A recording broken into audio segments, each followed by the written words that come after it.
Hi, I'm Noel. Part of my mission is to get good psychological information out there to you so that you can learn more about yourself and about other people and how to live a psychologically healthy and happy life.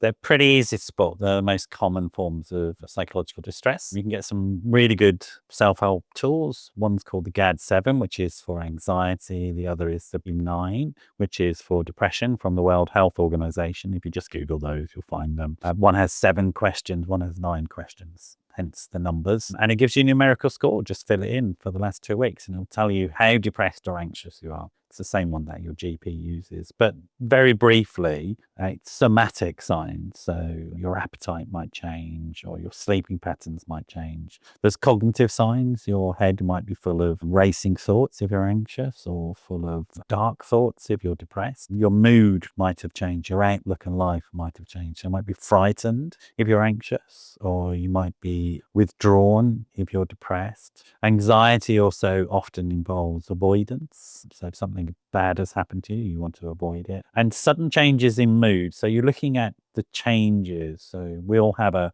fairly standard baseline. So some of us are more anxious than others, and that's fine. But if there's a change in it, and if that change is sustained for more than 2 weeks, then go see somebody about it. The way psychological distress presents changes depending on your age, for example. So young children will often express psychological distress by what we call regression. So they may have gotten over certain behaviors. Like very young children, they may be sucking their thumb and then they stop and they've matured a little bit, and then they suddenly start sucking their thumb again, and you go, oh, that's interesting, why are they doing that? And that could often be a sign of distress because they've regressed to something that used to comfort them, or they might get more clingy with you. Maybe they've become independent, suddenly they start clinging onto you again, and things like that. With teenagers, it's often quite difficult to know what's going on for them because life is changing so much for them. A good technique with teenagers is really, if you know their friends, and in particular the parents of their friends,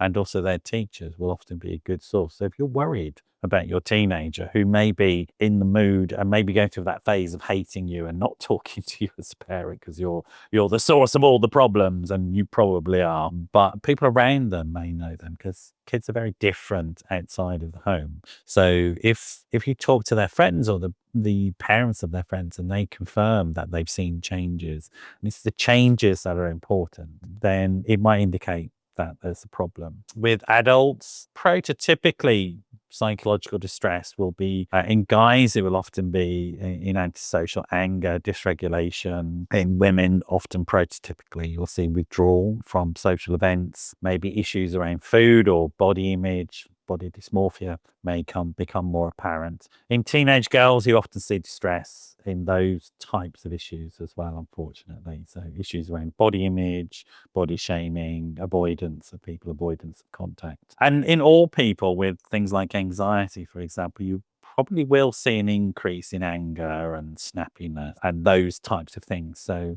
but again, it's just looking for the changes in people. So you know the baseline, has something suddenly changed, and that should indicate I need to investigate more.